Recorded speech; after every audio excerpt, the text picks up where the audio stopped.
everybody. Welcome to MUSE TV. We are back and we have a great music artist, Jillian Rossi, who's going to be playing this Thursday at the Mint here in Los Angeles. How is everything going? It's great. I actually fly into LA tomorrow, have a band rehearsal tomorrow, band rehearsal the day of the show, and then going right into the show. So it's been really crazy. I'm just packing and there's clothes everywhere behind me. You can't see them.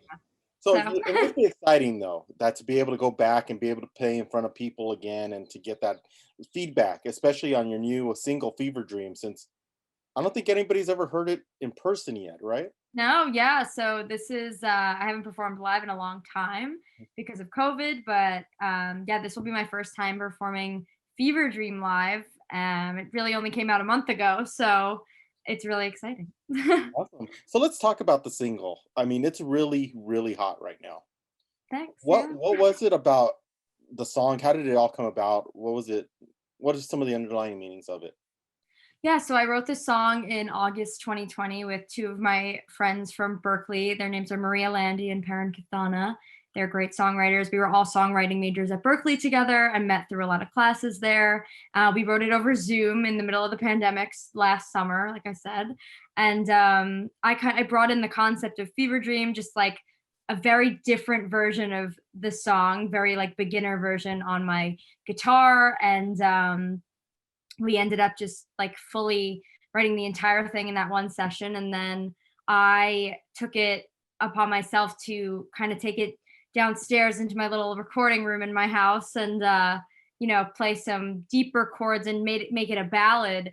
And it just felt so right and so right for my project. And then I got in touch with Alex Wilkie, the producer of this song, and I sent him like the most rough version of like my vocal. Like I didn't know much about vocal production back then. Now I've like had to learn through the pandemic because I'm not around anybody. Yeah.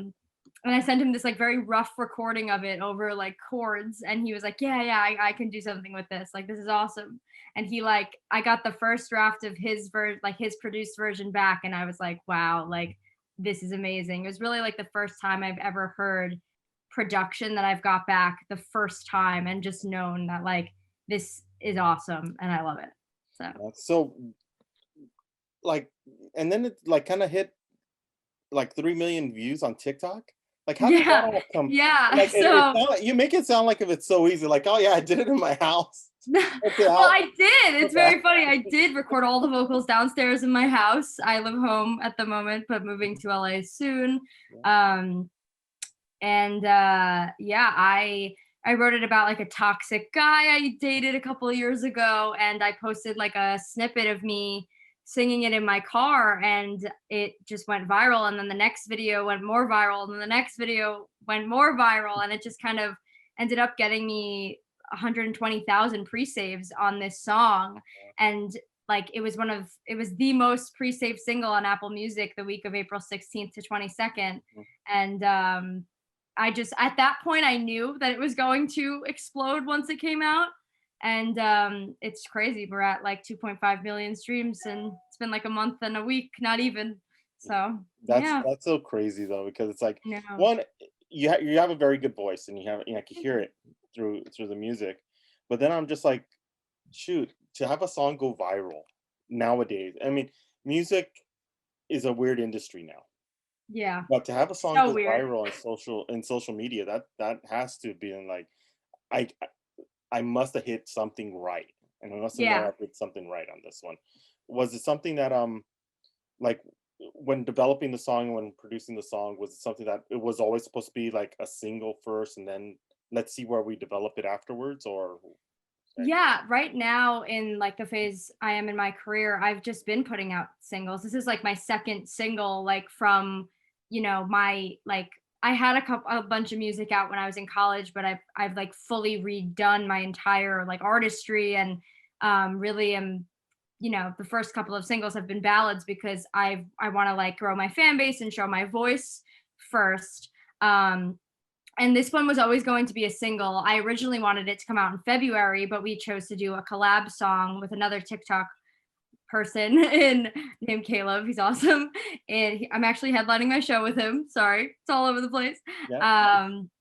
Yeah, he's an artist himself, and we put out a single together instead of Fever Dream in February, and then Fever Dream just started going off on TikTok in April, and that's what happened. So Awesome. It's a, yeah, it's an amazing story because like if you and it still shows that the whole thing that if you do the work beforehand and you make sure it's something you hit one or two people, it's gonna just blow up. yeah, it's the industry is crazy with the whole viral stuff. I feel like that's really what's like breaking new artists right now is TikTok. And my manager and I, Noah, always joke about it. Like we always thought I was going to like go the writer route and then become an artist and really like write for other people. Um, and then really, get my name out that way and become an artist, the way kind of BB Rexa did. And he manages a couple TikTokers and was like, you have to get on TikTok, you have to take advantage of it. Like all of these artists are blowing up. Like you have the potential, like, and the voice and the writing ability to do that. Like you should try. And I was always like, oh, like making all these videos every day. Like, I wanted to write songs every day. I wanted to record every day. And like adding, making TikToks and being a personality was like another step that I was more new to. And that's it did happen on TikTok. So it's so Well, fun. and it's a smart move on the way to go because a lot of people are buying singles more than they're buying full albums. It's a 100%. smart way to move forward and to really get your career started. I think it's great the way you did it. Yeah. How was it during COVID for you? Was there a lot of music sessions, a lot of writing sessions? Since you weren't able to really test songs against people and see what the reaction were. Yeah, so I was at college and literally was plucked out of my dorm by my parents on March 15th and put in my house in New York, and I have pretty much been here ever since. I mean, I go to New York City and stuff Yeah. to see my boyfriend, but and some friends around, but I have just kind of I was in classes. I did classes and an internship at the same time, like the last summer, like music internship, music classes. Mhm. And then after school was over, I graduated in 3 years instead of four because I wanted to move to LA immediately with a degree though, and like just start writing every day and doing all that.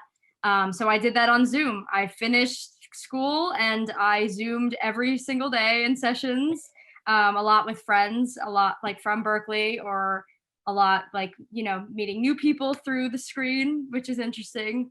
Um, and yeah, it was great. I did do a lot of Zoom sessions. I always joke like I am in LA virtually a lot.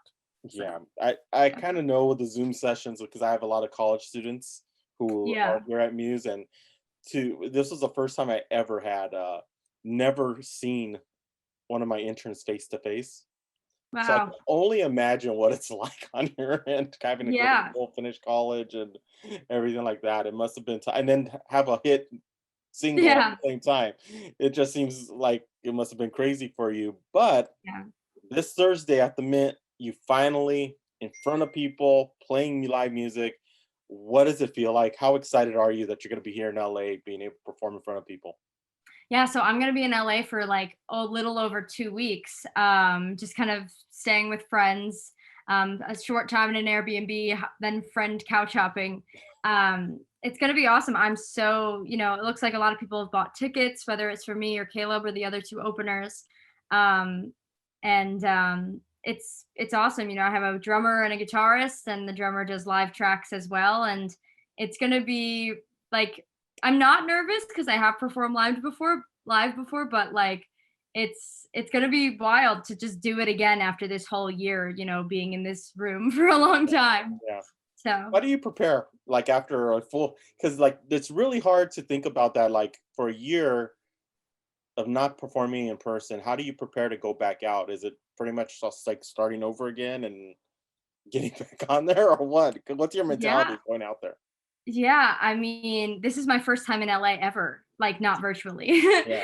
So I'm nervous about, going all the way across the country, but with the live music stuff, I kind of just practice downstairs my set. I kind of run through all the songs, make sure everything's going well, at least that way. And I do have two long rehearsals right before the show. So I'm hoping, it'll be great. And the band members I know from school, from Berklee, they live out there, also alumni. So I know that they know what they're doing and everything will be great.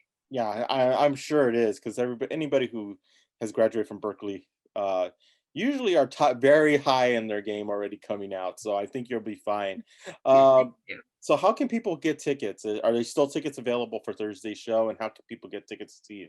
Yeah, in my bio on Instagram, my Instagram is Jillian X Rossi.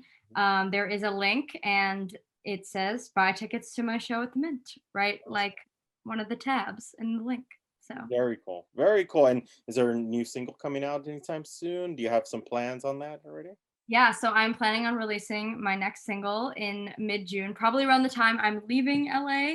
We just got to get this last mix done and then, you know, send it through to the little distributor and make some TikToks to promote it, get it out there. Exactly. Awesome. Awesome. But to be honest, I think you have a great voice. I think you have a very long career coming. Thank you. That means a Um, lot. I enjoyed the song. I thought it was really good. The whole viral aspect of it really was impressive, and also too, what's very impressive is the nice little data spreadsheet that I literally had everything, even analytics, and I was just like, Yeah. dude, this girl has it on point. Her team has it Oh, on thank point. you. Yeah, It's like, Noah and I work really hard together, and it's just us at the moment. Hopefully soon there'll be a bigger team, but we really just we're two kids from Long Island who just do this every day, and that's what he likes to say. So I'll say it for him here. well, you have some great stuff coming along, and I love the way you everything is being set up for you. I love the music. Looking forward to your new song. Thank you so much for being a part of Muse TV. Really appreciate it. Yeah, thank you so much for having me. This was fun. No problem. And if you want to get tickets, we'll put a link on the description so that you can get tickets.